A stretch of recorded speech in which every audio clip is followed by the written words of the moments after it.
please come up.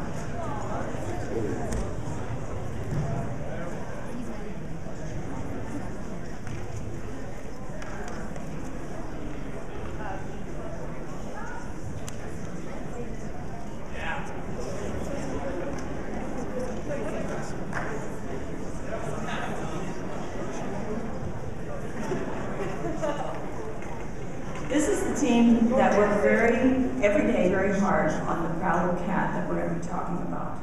Kirsten Jensen couldn't be here today, but she was an excellent welder for us at the shop, at the metal shop. Evie Jesme, she was also a good welder for us and did a lot of it.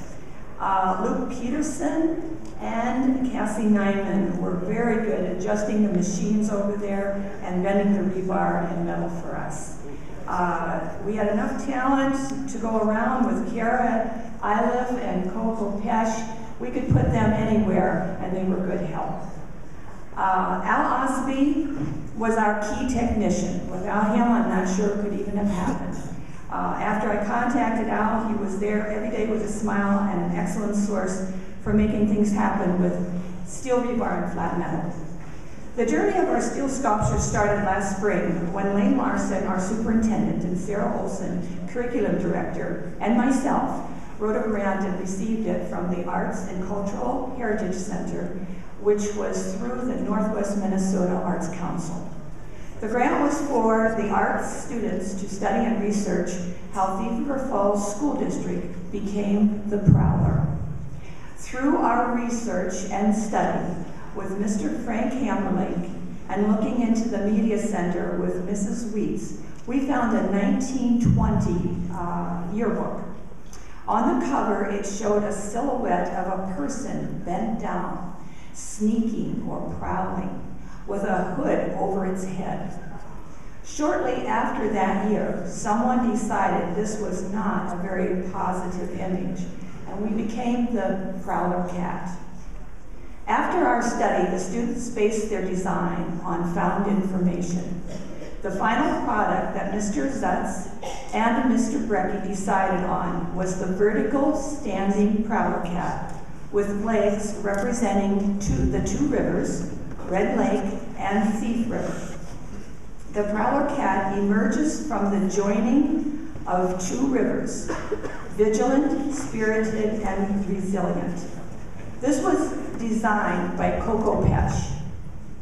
In 13 weeks, 6 creative and artistic students that like working independently was directed to work on a common theme and not do the usual routine work that it expected this fall.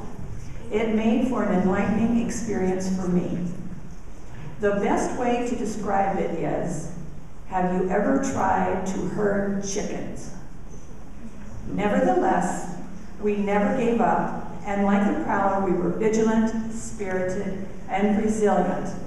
As we unveil the Prowler, you will see there are no cat eyes. Since they came yesterday, they will be added at a later date. The Prowler cat can be seen around Mr. Zutz's office until it will be moved outside on a cement slab in front of Lincoln. Other good people to thank are Matt McGlynn for preparing the students on safety in the metal shop. Joe Hermrich helped student on the machines. Jeff Lanoy, he does taxidermy part-time and ordered cat eyes for us at no charge. Kurt Reynolds, a friend who helped with words when I needed them.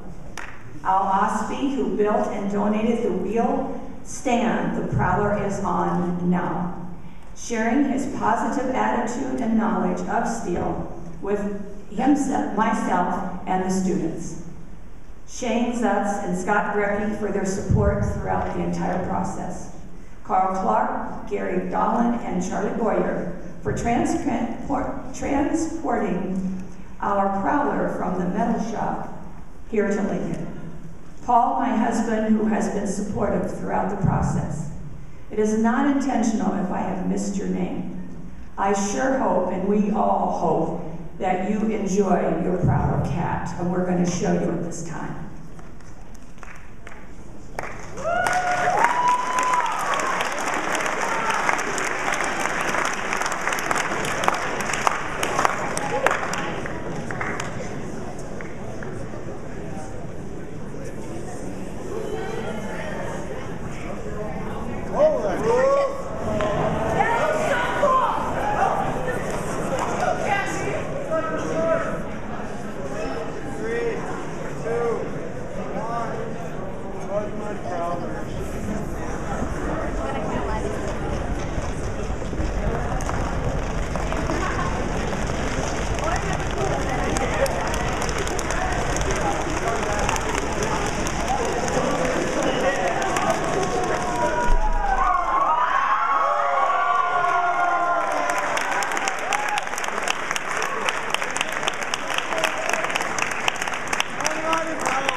weird.